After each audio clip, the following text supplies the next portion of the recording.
بسم اللہ الرحمن الرحیم ایاک نعبد و ایاک نستعین۔ سورۃ الفاتحہ کی ایک تقریر آپ حضرات کے سامنے مکمل ہو چکی ہے اور اس میں نے آپ کے سامنے عبادت کی حقیقت، عبادت کا معنی ذکر کیا، اور یہ انتہائی اہم چیز تھی۔ اس پر اشکالات اور اس کے جوابات۔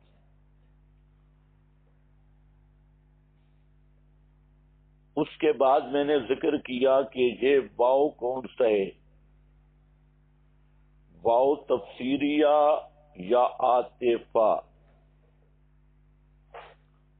دونوں صورتوں میں ایاک نستعین عبادت ہے۔ اس پر غور کرنے کی ضرورت ہے۔ بہت سارے اقوال آپ کو ملیں گے جو اضعف الاقوال ہیں۔ ان میں یہ بھی ملے گا جی عبادت کو استعانت پر مقدم کیوں کیا؟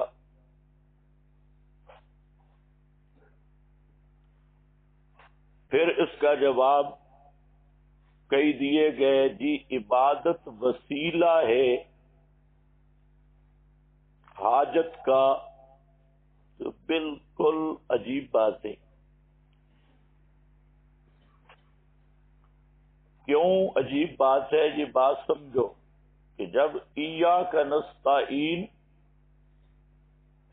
یہ خود عبادت یا نوع من العبادہ ہے، پھر تقدیم کا کیا مطلب؟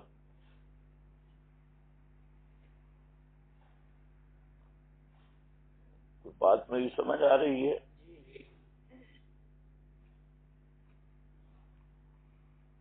یہ آپ نے بڑا پڑھا ہوا ہے، اس لیے میں نے کہا تھوڑا ذہن کو ڈیلیٹ کرو، ساری میموری ختم،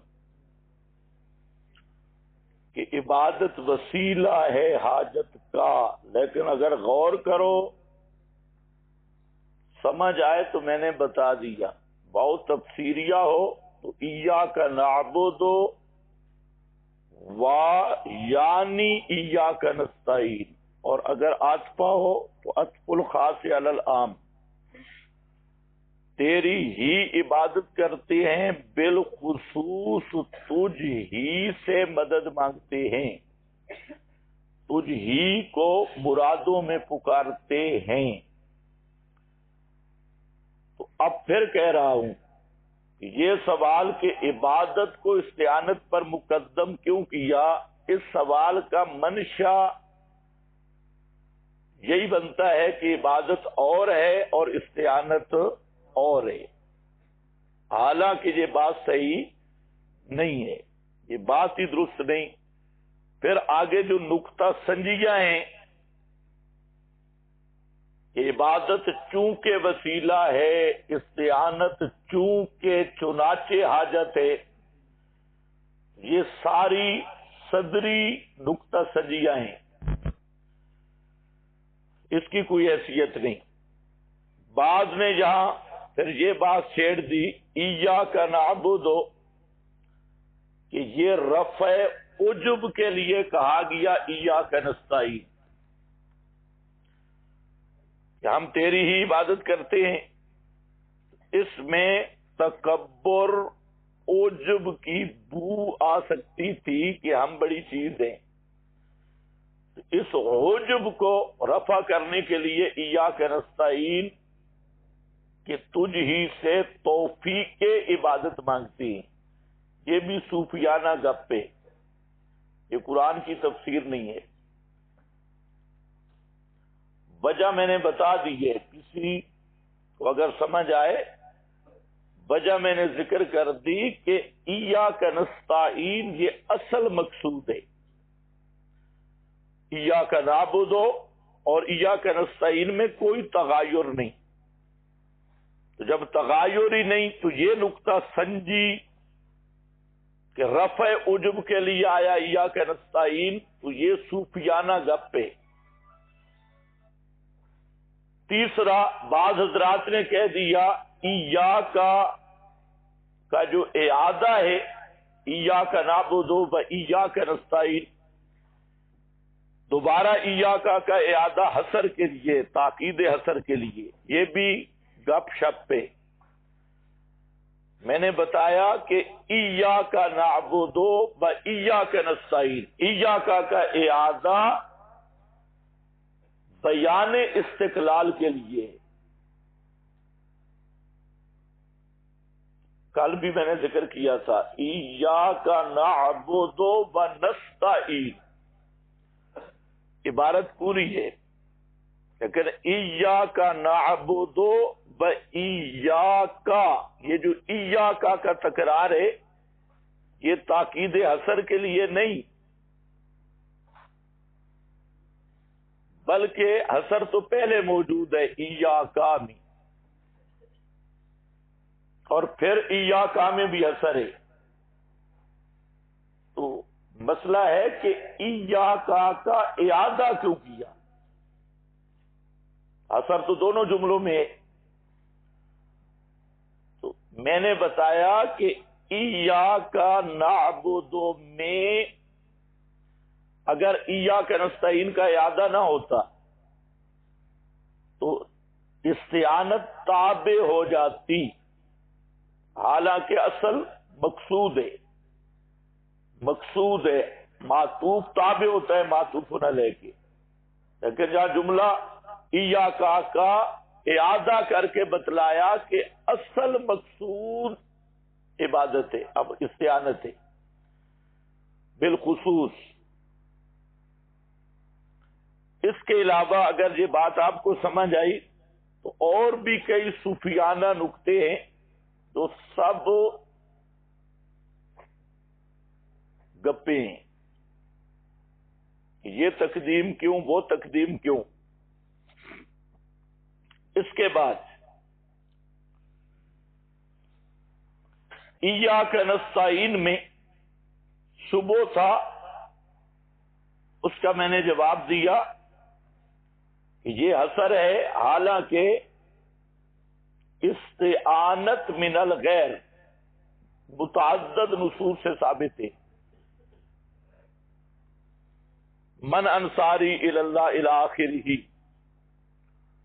اس کا میں نے آپ کو یہ جواب دیا کہ ایاک نعبد پر پکڑو، ایاک نستعین کی بات بھی، ایاک نعبد میں کیا ہے؟ پوچھو ملا سے کہ ایاک عبادت کا معنی بتا کیا ہے۔ ظاہر بات ہے عبادت نہایت التعظیم، غایت التعظیم، غایت التذلل، یہی کرے گا۔ اب آپ اس سے پوچھیں کہ غایت تعظیم، غایت التذلل کا کیا معنی ہے؟ نبی کی تعظیم میں کسر چھوڑی ہے صحابہ نے، یا امتی کو کچھ ہے بھی تھوڑی تھوڑی تعظیم کر؟ نبی کی تعظیم تو وہ بھی تو انتہا درجہ کی تعظیم ہے، یا جو تیری انتہا ہے اس کی حد بندی کر۔ تو تعظیم نبی کی، مقربین کی، وہ عبادت کیوں نہیں؟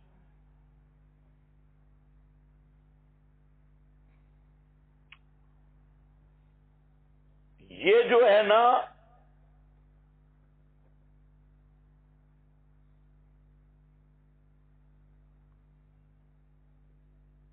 پکڑ اور گرفت، اس کا جو جواب ملا صاحب دے گا وہی ایاک نستعین میں جواب ہے۔ اگر آپ یہ بات سمجھ گئے تو سب اشکال ختم۔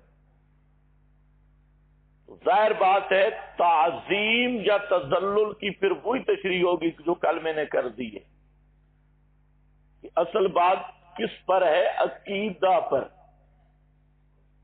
العبادت عبارت عن التذلل، تعظیم ظاہری نہیں، تذلل تعظیم باطنی، تذلل تعظیم جوارے کی نہیں، تذلل تعظیم قلبی.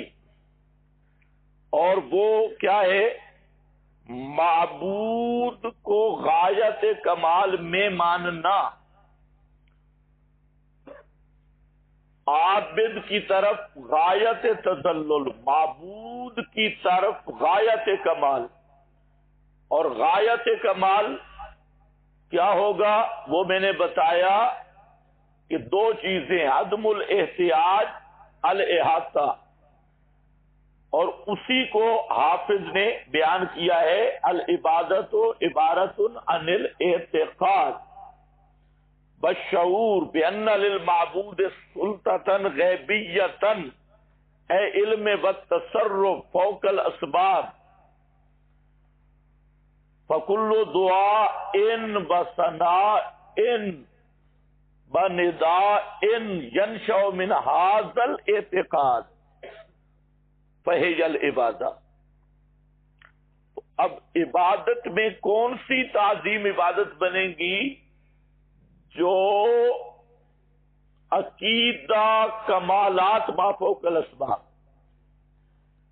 تو استعانت میں کون سی استعانت عبادت بنے گی؟ جو عقیدہ تصرفات یا صفات ما فوق الاسباب مستعان کے لیے.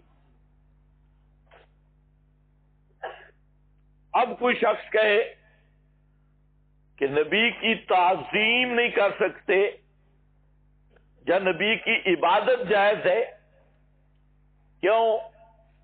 کہ تعظیم ہے اور تعظیم عبادت ہے، تو تعظیم میں فرق نہیں کرے گا تو پھر عبادت بھی غیر اللہ کی جائز ہوگی لفظ عبادت کے ساتھ. حقیقت تو یہ ہے کہ استعانت ہی عبادت ہے، لیکن ہم صرف لفظوں پر بات کر رہے ہیں کہ مشرک آج کا کلمہ گو وہ عبادت غیر اللہ کی کہتا ہے ناجائز ہے اور استعانت جائز ہے. اگر پھر بھی بات سمجھ نہ آئے تو پھر پرچی لکھو، باقی تقریر کل میں نے کر دی. اس پر چند عبارات ضروری ہیں، وہ لکھ لو فہم سلف کے طور پہ.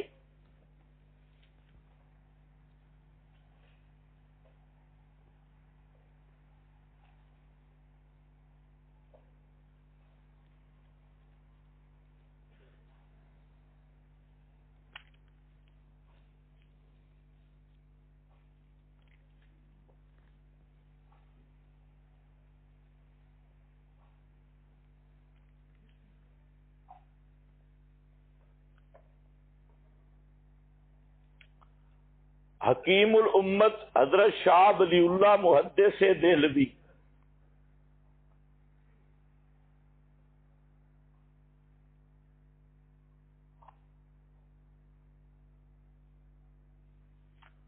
فرماتے ہیں ان طلب الحوائج من الموتى عالما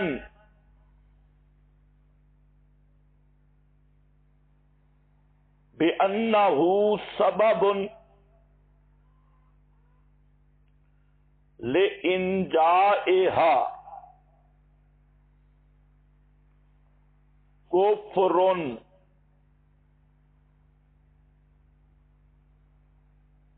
ان طلب الحوائج، حاجتیں طلب کرنا، من الموتى مردوں سے، وسیلہ سمجھ کر، عالمن بِأَنَّهُ سَبَبٌ،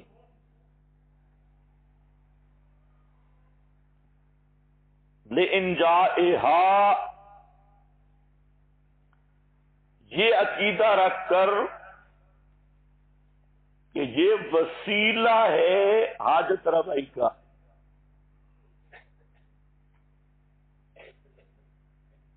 یہ وسیلہ ہے کس کا؟ حاجت روائی کا.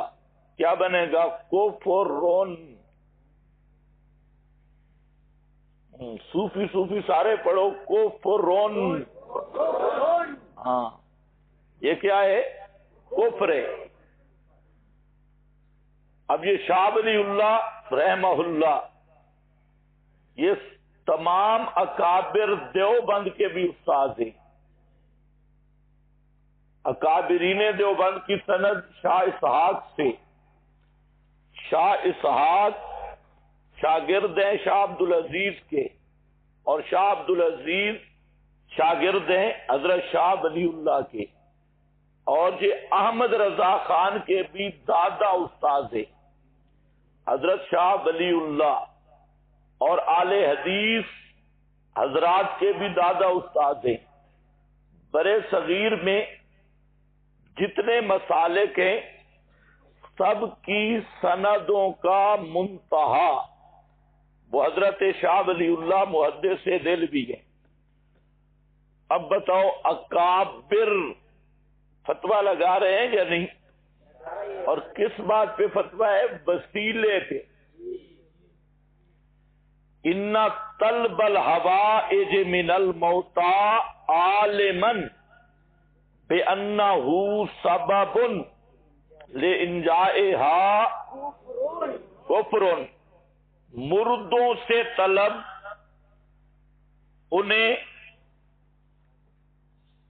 حاجت روائی کا سبب سمجھ کر، وسیلہ سمجھ کر کفر ہے. دلیل کیا ہے؟ فرماتے ہیں یجب الاحتراز عنہ، اس سے بچنا واجب ہے. تو حرمہ ہذہ الکلمہ، تو حرمہ ہذہ الکلمہ ایاک نعبد و ایاک نستعین. اس کو یہ کلمہ حرام قرار دے رہا ہے، ایاک نعبد و ایاک نستعین. تو حرمہ ہذہ الکلمہ والناس اليوم فیہا منہمکون. والناس اليوم فیہا منہمکون. اور لوگ آج اس میں ڈوبے ہوئے ہیں، منہمک کے.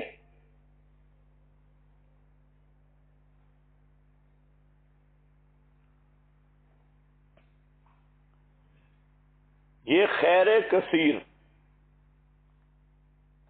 کتاب ہے حضرت شاہ صاحب کی.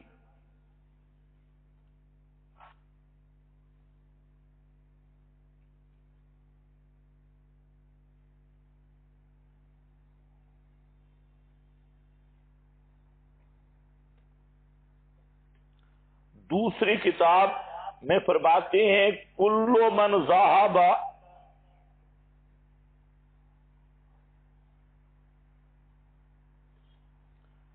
الى بلدۃ اجمیر او الى قبر سالار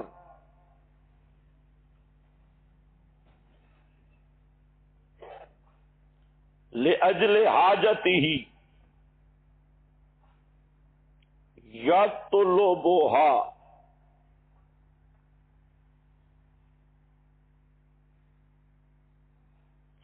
فإنه آثم اسما اکبر من القتل والزنا.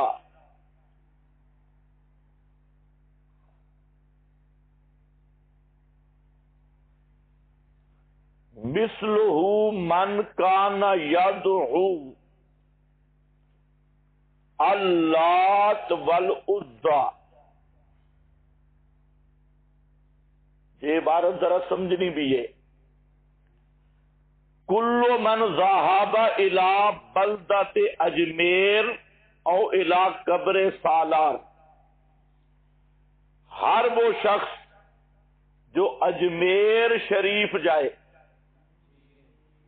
خواجہ اجمیری کے دربار پہ، کہتے ہیں نام نہیں لینا چاہیے، یہ بزرگوں کے خلاف ہے.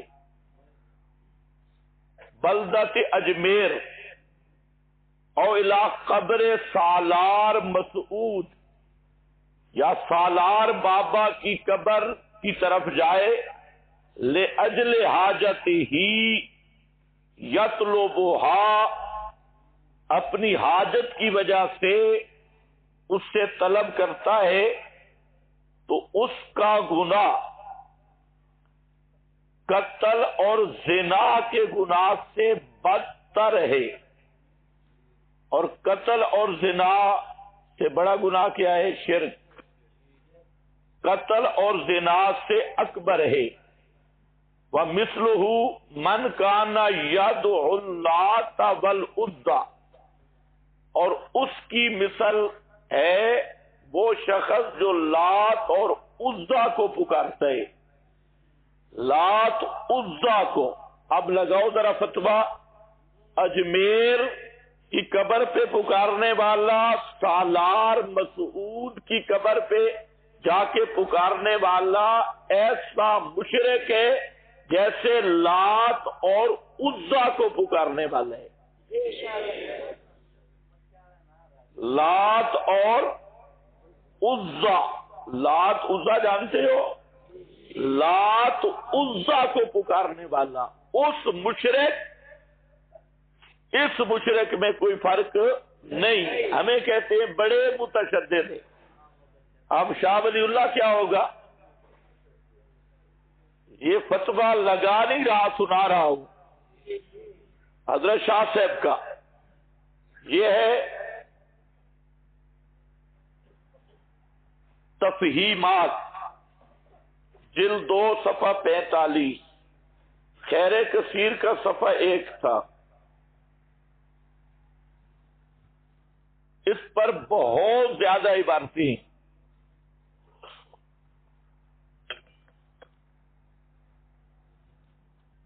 پیران پیر شیخ عبد القادر جیلانی رحمت اللہ علیہ فرماتے ہیں، من اراد السلامت فی الدنیا والآخرہ،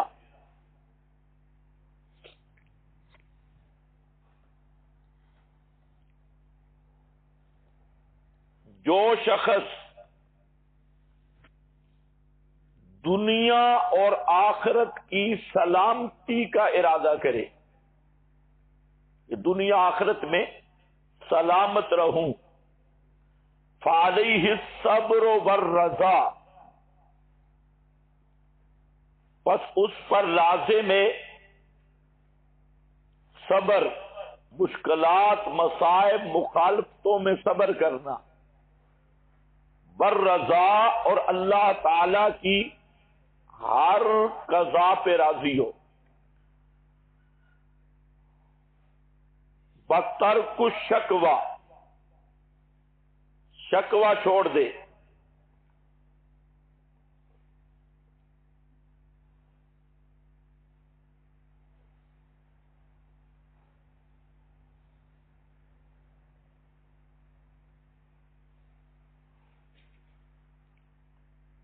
اسی کے آگے نقطے لگا لو. سلو ہو،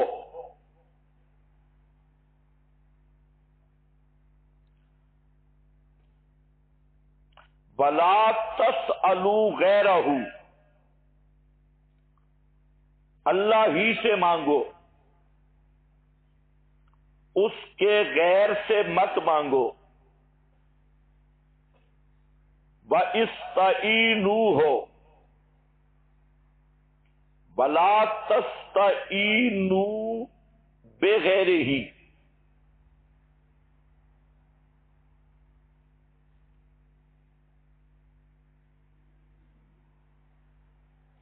اسی ہی سے مدد مانگو، اس کے غیر سے مدد مت مانگو۔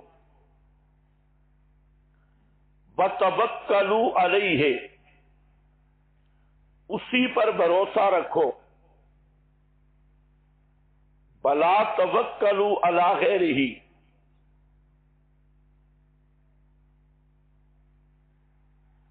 الفتح الربانی صفحہ 110۔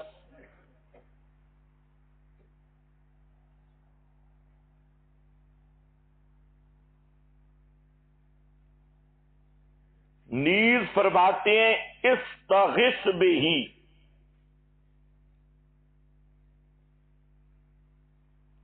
الیہ، اللہ ہی کو غوث اعظم سمجھ کے استغاثہ کر۔ استغث بہ، الیہ، لوگ کس کو غوث اعظم سمجھتے ہیں؟ پیر کو۔ اور پیر کیا کہہ رہا ہے؟ استغث بہ الیہ والخلق کلہم فقراء،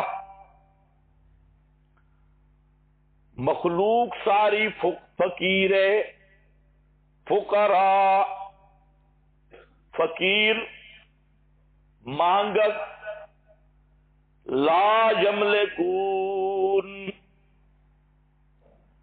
کسی چیز کا اختیار نہیں رکھتا، پوری مخلوق۔ کل شیء بید اللہ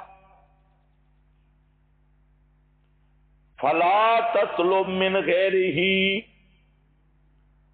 ہر چیز اللہ کے ہاتھ میں ہے، کسی غیر سے مت طلب کر۔ فلا تطلب من غیرہ، الفتح الربانی۔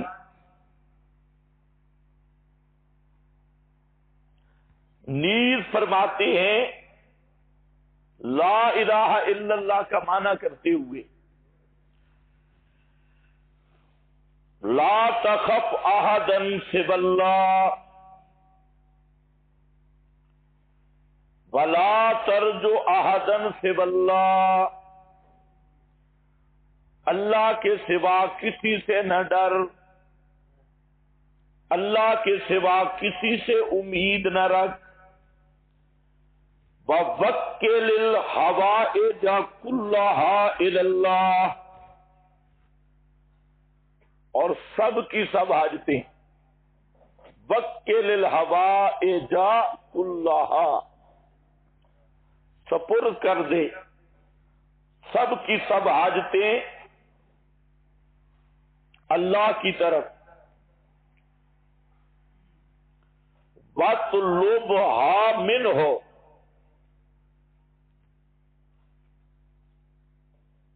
اللہ ہی سے طلب کر اپنی حاجتیں۔ وَلَا تَثِقْ بِأَحَدٍ سِوَى اللَّهِ، اللہ کے سوا کسی پر بھروسہ نہ کرنا، امید نہ رکھنا۔ لا تثق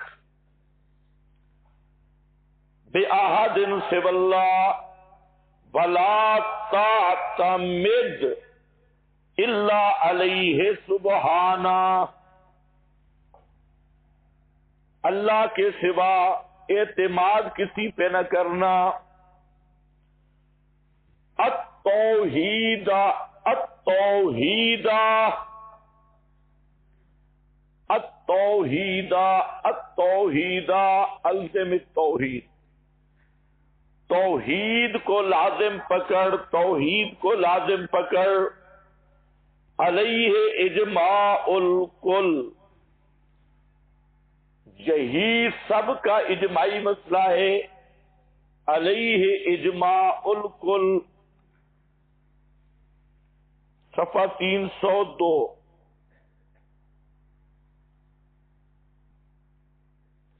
نیز فرماتے ہیں کلو من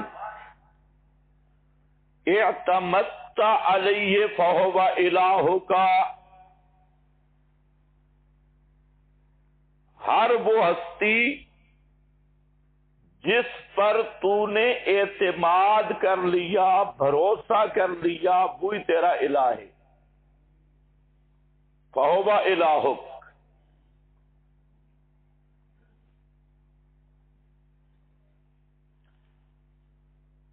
شیخ کی فتوح الغیب اور الفتح الربانی یہ کتابیں لے لو، بہت خوب اور بہت زبردست دونوں کتابیں۔ فتوح الغیب اب بیروت والوں نے بھی شائع کر دی، الفتح الربانی اس کا اردو ترجمہ بھی ملتا ہے، لیکن ترجمے میں تھوڑی گڑبڑ ہے، اصل کتاب عربی میں ہے دونوں، اور ایک جو مشہور ہے غنیۃ الطالبین۔ تو صحیح بات یہ ہے کہ وہ شیخ کی کتاب نہیں، لیکن بعض بریلوی علماء نے، جیسے عمر اشربی ہے، اسے شیخ کی کتاب سمجھ کے حوالہ دیے، تو ہم جو غنیہ کا حوالہ دیتے ہیں وہ بطور الزام کی۔ تحقیق یہ ہے کہ غنیۃ الطالبین شیخ عبد القادر جیلانی کی کتاب نہیں، حوالہ ہم دیتے ہیں بطور الزام کے۔ اس میں بھی شیخ کی بہت ساری عبارتیں ہیں مسئلہ استعانت پر، ان کو میں مستقل اس لیے نہیں لا رہا کہ یہاں یہ کافی ہے جو ان کی اپنی کتابیں ہیں۔ حافظ ابن کثیر نے ایک روایت نقل کی ہے، اور ابن جریر نے بھی،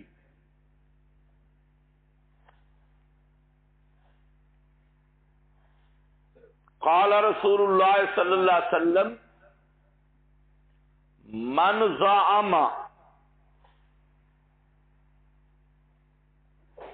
ان اللہ تعالی جعل للعباد من الامر شیئا فقد کفر بما انزل اللہ علی انبیائہ۔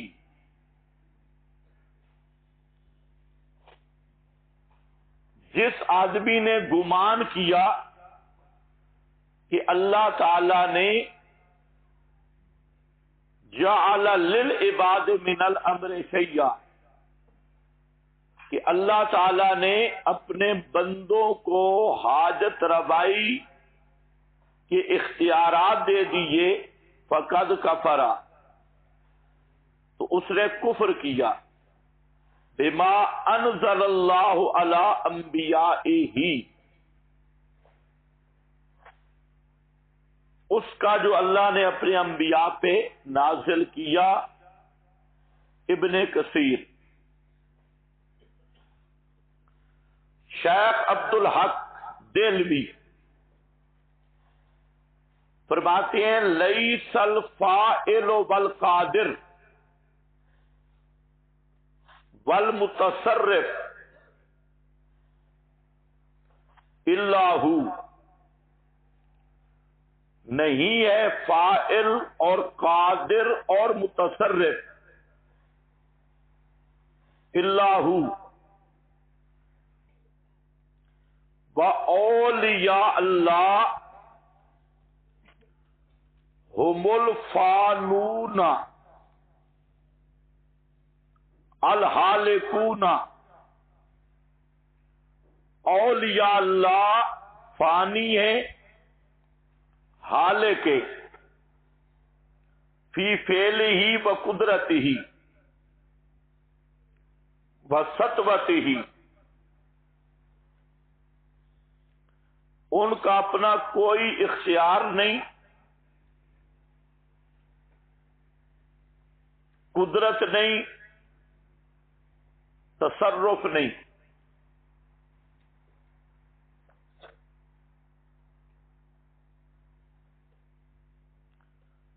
ولا ہینا کانوا احیاء فی دار الدنیا،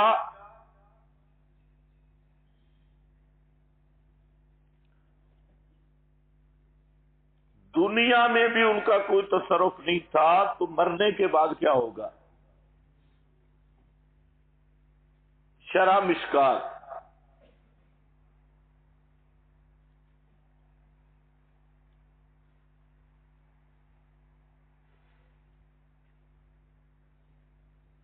اچھا، آپ کے بہت سارے فتاوا میں ایک عبارت ہے، البحر الرائق میں بھی ہے، البحر الرائق، اور بھی متعدد فتاوا بھی، شامی میں بھی ہے۔ شامی کا حوالہ اس لیے دے رہا ہوں کہ مفتیوں کے ایمان کی شام شامی پڑتی ہوتی ہے،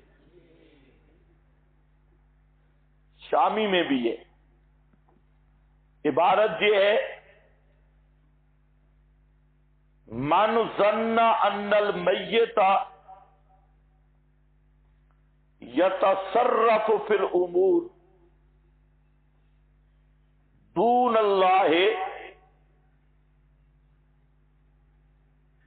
جو شخص عقیدہ رکھے کہ میت تصرف کرتا ہے اللہ کے سوا، فَاعْتِقَادُهُ ذَلِكَ كُفْرٌ،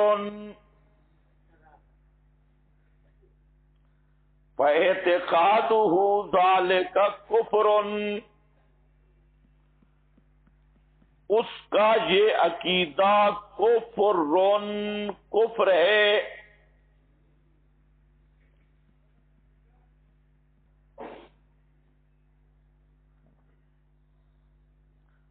اب یہ فتویٰ متعدد فتاوا جات میں، میں نے آپ کو البحر الرائق کی عبارت نقل کروائی۔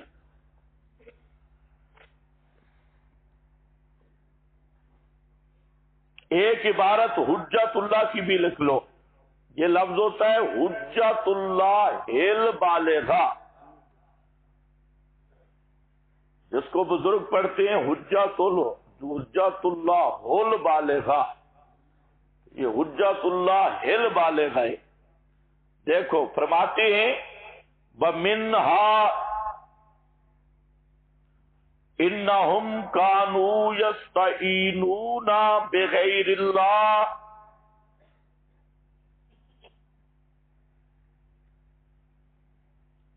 فی حوائجہم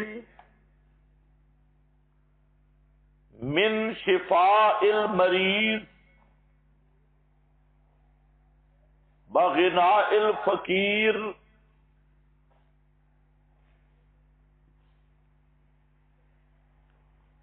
اور وہ مشرک مدد مانگتے تھے اللہ کے علاوہ سے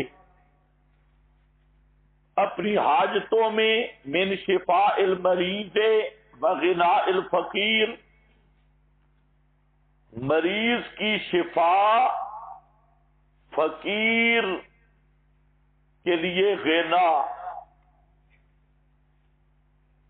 وَيُنذِرُونَ لَهُمْ، ان کے لیے منتیں نظریں مانتے، یتوقعون انجاح مقاصدہم بتلک النذور، اس امید سے کہ بابے کے نام کا جب ککڑ آئے گا، مرغا چرغ کالا، تو حاجت پوری ہو جائے گی، نظریں مانتے۔ وَيَتْلُونَ أَسْمَاءَهُمْ رَجَاءَ بَرَكَتِهَا، بزرگوں کے نام کا وظیفہ کرتے، بزرگوں کے نام کا وظیفہ رجاء برکتہا، کہ بابے کے نام میں بڑی برکت ہے۔ اے تصور شیخ میں بیٹھا ہوا ہے اور بابے کا نام، اس کو کہتے ہیں پنجابی اور اردو والے نام جپنا، نام جپنا۔ اور یہ جو ہوتے ہیں نا مرید، یہ پیروں کے نام جپتے ہیں، ان کے نام کے وظیفے، اور بار بار نام رجاء برکتہا۔ معلوم ہوتا ہے ان کی تاریخ پرانی ہے، وہ پرانے زمانے کے جو مشرک تھے، رجاء برکتہا، یہ بھی بار بار اے ذوالفقار، مختار الدین، گولڑے والا، فلانے والا، یہ بھی نام کی حضرت صاحب کی برکت آ رہی ہے۔ کیا بات ہے، یہ برکت کا ڈپو ہے حضرت صاحب۔ یہ ساری رجاء برکتہا، حضرت صاحب کا پیشاب بھی پی گیا ہے رجاء برکتہا، تھوک بھی حضرت صاحب کی، ہر چیز رجاء برکتہا۔ تو یہ سب دور سے کوئی کپڑے پہ ہاتھ لگ جائے، رجاء برکتہا۔ حضرت صاحب جہاں بیٹھے تھے وہ جگہ پہ ہاتھ لگ جائے، اس جگہ پہ، تو رجاء برکتہا۔ تو اس طرح تو ادبار کو بھی رجاء برکتہا، اور سب چیزیں رجاء برکتہا، یہ ہوتا ہے مشرک۔ حالانکہ یہ جو تبرکات وغیرہ ہیں، یہ پیغمبر کے خصائص میں سے، وہ اس کی بات آئے گی۔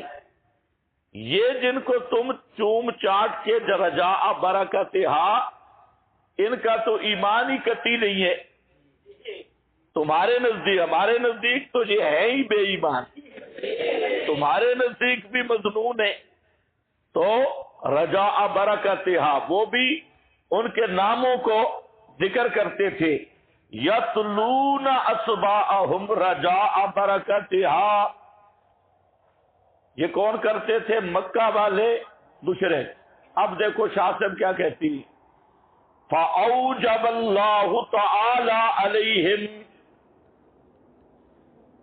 اللہ نے واجب کیا ان پر، ان یقولوا فی صلاتہم، یہ کہ کہیں اپنی نمازوں میں، ایاک نعبد و ایاک نستعین۔ اب پتہ چلا ایاک نعبد و ایاک نستعین کیوں آیا؟ یہ ہے ردن علی المشرکین، وہ مانگتے تھے مددیں، ان کے نام جپتے تھے، رجاء برکتہا، نظر و نیاز۔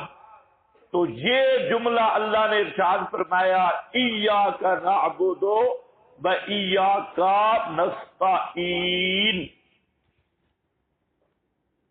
وقال اللہ تعالی فلا تدعوا مع اللہ احدا، یہ بہت کام کی عبارت ہے۔ اور اللہ نے فرمایا مت پکار ساتھ اللہ کے کسی کو،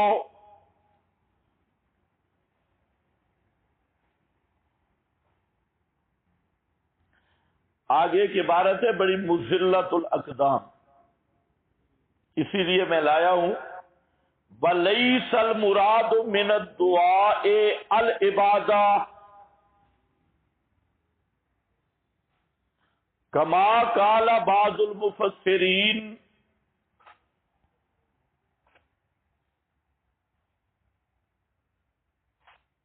یہ فلا تدعو کی بات ہے، فلا تدعو مع اللہ،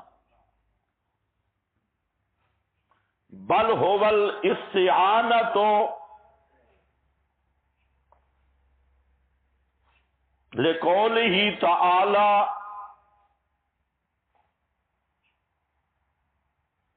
بل ایاہ تدعون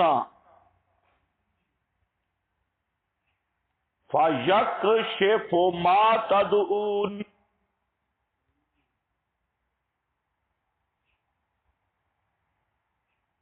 حجت اللہ صفحہ 62 جلد 1۔ اب سمجھو، ایک تو حضرت شاہ صاحب کی اس عبارت میں اہم فائدہ یہ ہے کہ مشرکین اپنے ہوائے جن حاجتوں میں پکارتے تھے معبودوں کو، وہ حاجتیں تحت الاسباب امور نہیں تھی، تعاونوا علی البر والتقوی، وہ حاجات کیا تھی؟ شفاء المریض، مریض کو شفا دینا، اور اغناء الفقیر، تبنگری عطا کرنا۔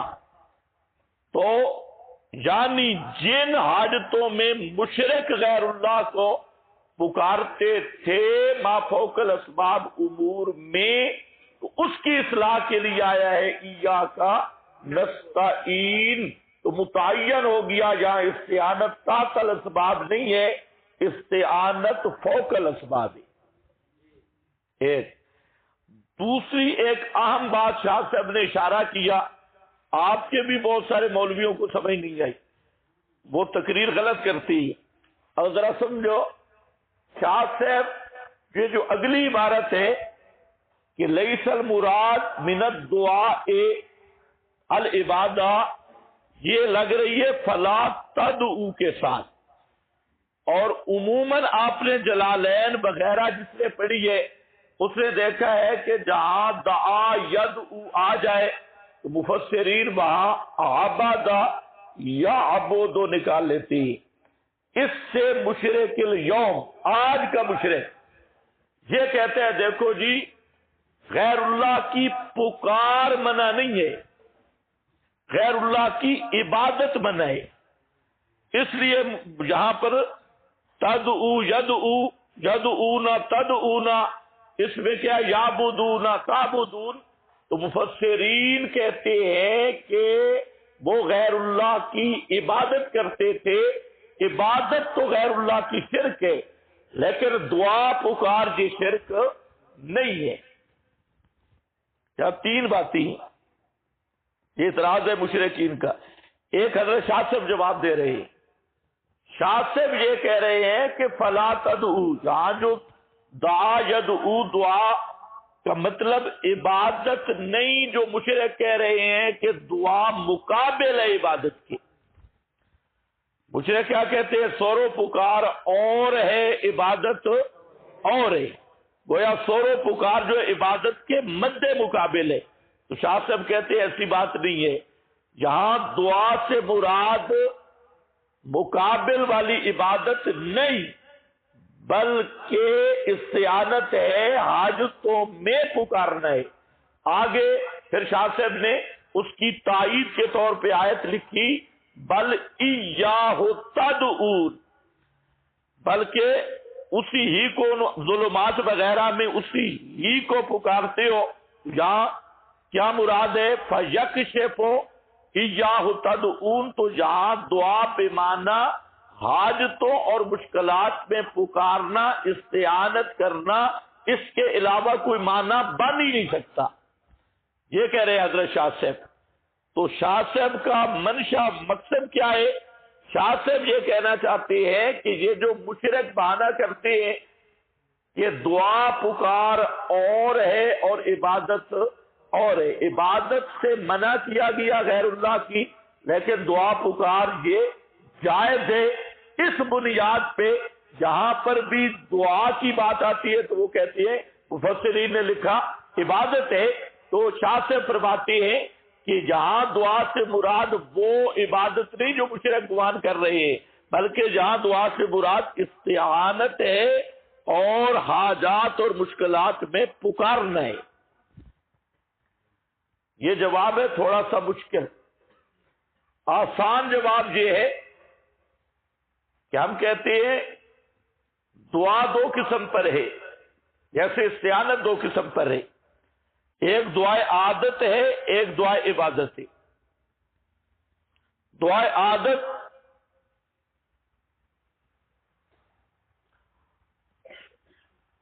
پانی لاؤ، چائے لاؤ، ڈوڈے رابڑے، یہ کیا ہے؟ دعائے عادت. اور ایک دعا عبادت ہے، اور وہ دعا عبادت میں اگر کل جس نے سبق نہیں سمجھا اس کو آج کی گفتگو بھی سمجھ نہیں آئے گی. کل میں نے پورا زور لگایا اس پہ کہ عبادت ہے کیا. تو جس عقیدے سے تعظیم عبادت بنتی ہے، تذلل عبادت بنتا ہے، اسی عقیدے سے دعا پکار بھی عبادت بنتی ہے. تو مفسرین جہاں دعا یدعو کا عبد یعبد سے معنی کرتے ہیں، مفسرین فرق بتاتے ہیں کہ جہاں دعائے عادت نہیں مراد بلکہ دعائے عبادت مراد ہے. یہ جواب شاہ صاحب کے جواب سے بھی زیادہ آسان جواب ہے. خیر، ایک عبارت اور لکھ لو پھر آگے چلتے ہیں کیونکہ فتویٰ بہترین ہے.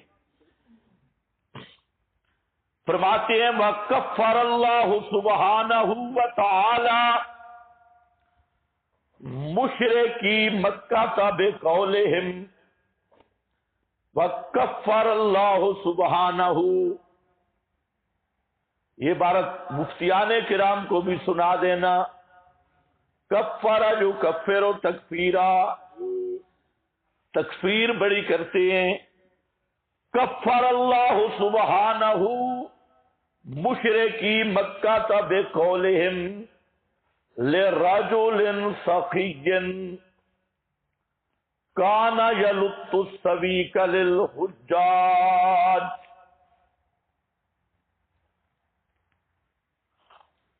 کافر قرار دیا اللہ سبحانہ و تعالی نے مکہ کے مشرکوں کو. کس وجہ سے؟ بقولہم، ان کے اس قول کی وجہ سے. ایک سخی بابا تھا، لرجل سخی، سخی بابا، سخی سمجھتے ہو نا؟ ہاں، بابا سخی سرکار سرور. لرجل سخی، سخی بابا کی وجہ سے. وہ بابا کون تھا؟ کانا یلط السویق للحجاج، وہ بابا حاجیوں کو ستو پلاتا تھا، ستو گھول گھول کے پلاتا تھا. اسی سے یلطوں سے لات بن گیا، وہی لات بابا. فجعلوا یستعینون بہ عند الشدائد، تو انہوں نے اسے شدائد میں پکارنا شروع کر دیا. اس وجہ سے اللہ نے مکہ والے مشرکوں کو کافر قرار دیا. سمجھ گئے کہ نہیں سمجھ گئے؟ یہ ہے شاہ صاحب کی کتاب ہے البدور البازغہ، البدور البازغہ.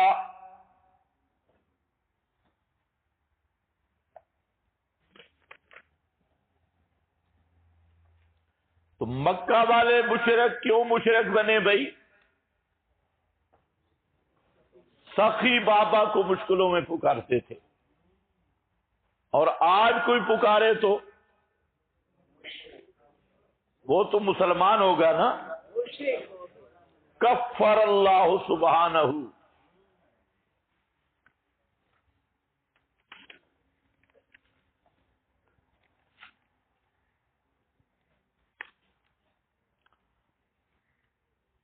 آؤ جی آگے آؤ.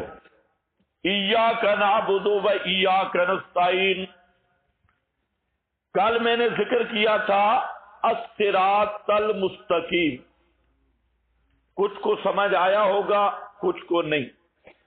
میں نے کہا کہ الصراط کا الف لام عہد خارجی کا اور معہود کیا ہے؟ بولو شابش. یہ اس لیے کہہ رہا ہوں کہ عام طور پہ یہاں پر دھوکہ لگے. کہتے ہیں الف لام عاد خارجی کا ہے اور مراد کچھ اور لیتی. باروں بار معہود کہیں اور ہے. یہاں معہود یہی ہے ایاک نعبد و ایاک نستعین. یہ پہلا مصداق ہے الصراط المستقیم کا.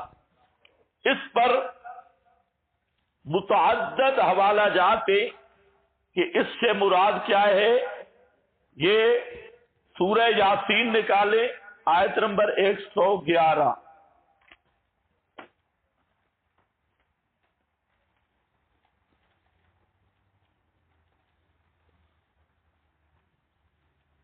آج کا سبق صرف کل والے سبق کا تتمہ ہے.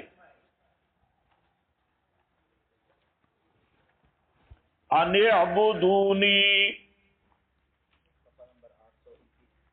صفحہ 821 میں.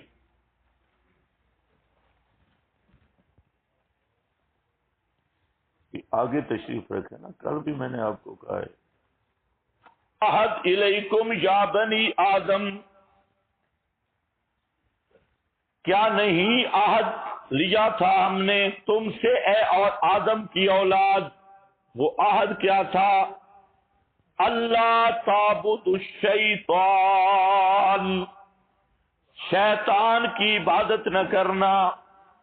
انہ لکم عدو مبین، بے شک وہ شیطان تمہارا کھلا دشمن ہے. وَأَنِ اعْبُدُونِی، یہ ہے مقصود. وَأَنِ اعْبُدُونِی، اور میری ہی عبادت کرنا. ھذا صراط مستقیم، ھذا صراط مستقیم، یہ ہے صراط مستقیم. کون سی چیز؟ ان اعبدونی، ان اعبدونی اے وحدونی فی العبادہ، میں عبادت کے ساتھ مجھے اکیلا سمجھنا، یعنی صرف میری ہی عبادت کرنا. ھذا توحید فی العبادہ، ھذا صراط مستقیم. اب دیکھیں کتنی صراحت ہے. تو بات وہی ہے ایاک نعبد، الصراط کا معہود وہی ہے توحید فی العبادت والاستعانہ. اسی طریقہ سے سورت مریم آیت نمبر 36، بہت جلدی تاکہ آگے چلیں.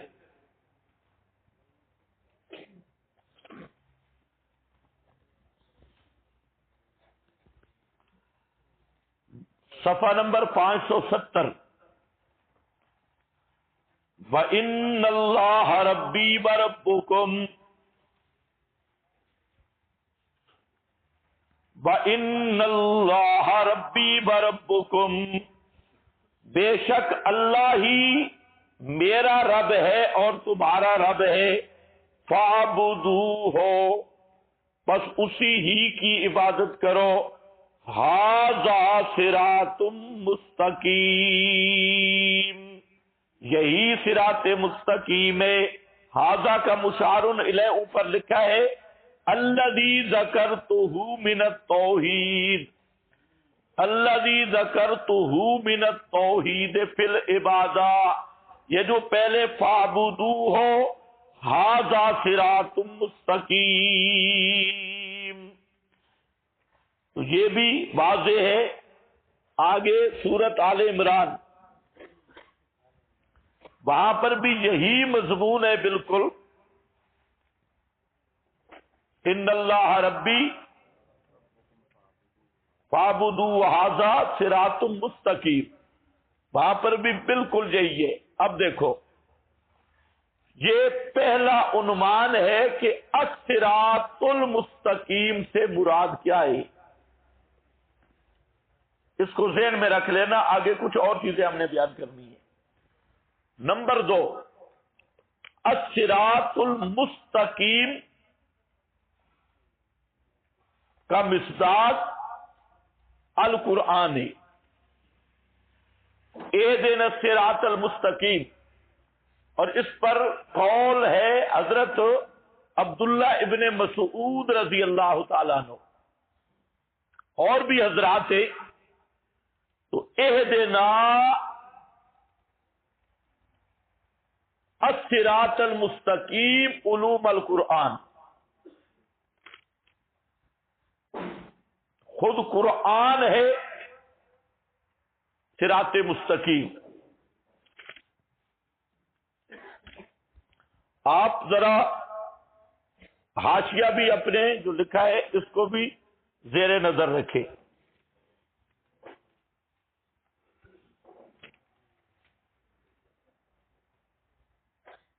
حضرت علی اور ابن مسعود کا قول لکھا ہے آپ کے پاس کہ اس سے مراد ہے کتاب اللہ القرآن، اور قرآن پاک میں بھی اس کی تائید موجود ہے کہ صراط مستقیم سے مراد قرآن ہے۔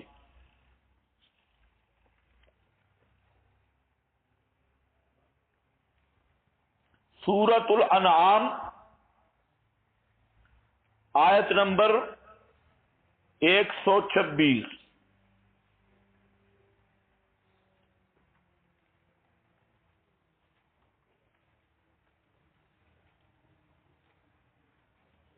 دوسرا، کل کے سبق میں آپ نے پڑھا تھا کہ قرآن کا نام ہی صراط مستقیم ہے، وہ بھی ساتھ ملا لو۔ ہاں، سورۃ الانعام آیت نمبر 126، اس کو ذرا اچھی طرح دیکھو۔ وَهَذَا صِرَاطُ رَبِّكَ مُسْتَقِيمًا، وَهَذَا صِرَاطُ رَبِّكَ مُسْتَقِيمًا، صفحہ 273۔ ہاذا کا مشار الیہ اکثر مفسرین نے القرآن لیا ہے۔ یہ قرآن صراط ربک مستقیما، تیرے رب کی سیدھی راہ ہے۔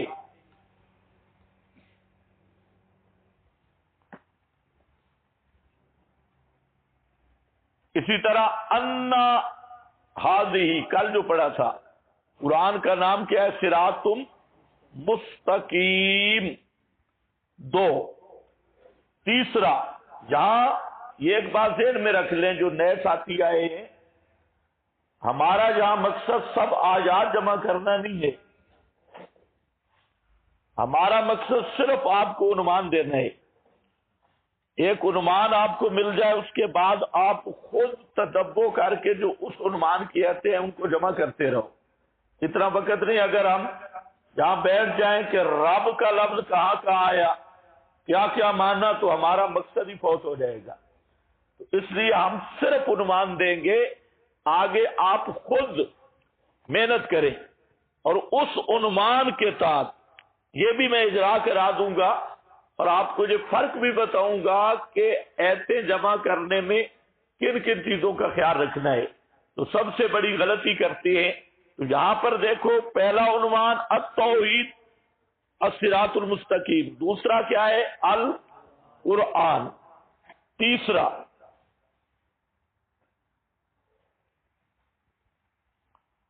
سبیل الرسل،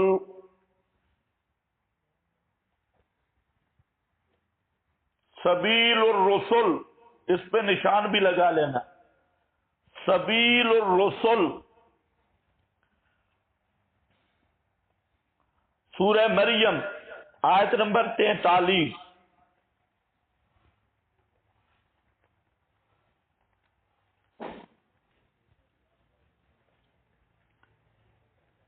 یا ابت لم تعبد ما لا يسمع ولا يبصر ولا يغني عنك شيئا۔ توجہ ہے نا؟ ہاں، خیال کرو، مسئلہ سما آ گئی ہے۔ یا ابت لم تعبد ما لا يسمع ولا يبصر ولا يغني عنك شيئا، یا ابت انی قد جاءنی من العلم ما لم یاتک فاتبعنی اہدک صراطا سویا۔ فتبعنی، حضرت ابراہیم کہہ رہے ہیں میری اتباع کر، میں تجھے صراط مستقیم کی رہنمائی کروں۔ تو صراط مستقیم سبیل الرسل ہے، رسولوں کا راہ، رسولوں کا راستہ، رسولوں کی اتباع۔ فتبعنی اہدک صراطا سویا، اور اگر غور کرو تو صراط مستقیم عدم سما والا مسئلہ ہے۔ مالا یسمع والا، یہ بات آئے گی، صراط مستقیم عدم سما والا مسئلہ ہے، یہی صراطن سویہ ہے۔ خیر دیکھیں آگے سورہ زخرف آیت نمبر 43، صفحہ نمبر 911۔ فَاسْتَمْسِكْ بِالَّذِي أُوحِيَ إِلَيْكَ إِنَّكَ عَلَىٰ صِرَاطٍ مُسْتَقِيمٍ، مضبوطی سے پکڑو، بِالَّذِي أُوحِيَ إِلَيْكَ قرآن کو، إِنَّكَ عَلَىٰ صِرَاطٍ مُسْتَقِيمٍ، یہاں دونوں بن سکتی ہیں، إِنَّكَ عَلَىٰ صِرَاطٍ مُسْتَقِيم سبیل الرسل، یہ صراط مستقیم، اور دوسرا استمساک بالقرآن، یہ ہے صراط مستقیم، اور تیسرا پہلے سبق کی طرف جاؤ، بالذی اوحی الیک انما یوحی الی انما الہکم الہ واحد۔ تو صراط مستقیم کیا ہے؟ توحید۔ تینوں بن سکتے ہیں، قرآن بھی، توحید بھی، سبیل الرسل بھی۔ اس پر سورہ الصافات آیت نمبر 118،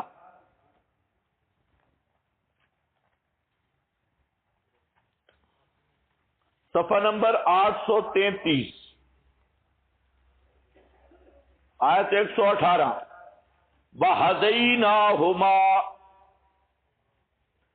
الصراط المستقیم، موسیٰ اور ہارون دونوں نبی، وَهَدَيْنَاهُمَا الصراط المستقیم، رہنمائی کی ہم نے ان کی صراط مستقیم کی طرف۔ تو مطلب کیا؟ الصراط المستقیم ہوا سبیل المرسلین، سبیل الرسل۔ اسی طرح سورہ یاسین، یاسین بل انک لمن آگے علی صراط مستقیم، یہ ہے سبیل الرسل۔ کتنے ہو گئے بھائی؟ 3۔ صراط مستقیم التوحید، صراط مستقیم القرآن، صراط مستقیم سبیل الرسل۔ تینوں کا معال ہے کہ قرآن ہو تو قرآن کا مقصود بھی ایاک نعبد و ایاک نستعین، رسل ہوں تو رسولوں کی دعوت بھی ان اعبدوا اللہ واجتنبوا الطاغوت، ایاک نعبد و ایاک نستعین۔ تو تینوں کی تعبیر جدا ہے، حقیقت ایک ہے، معال ایک ہے۔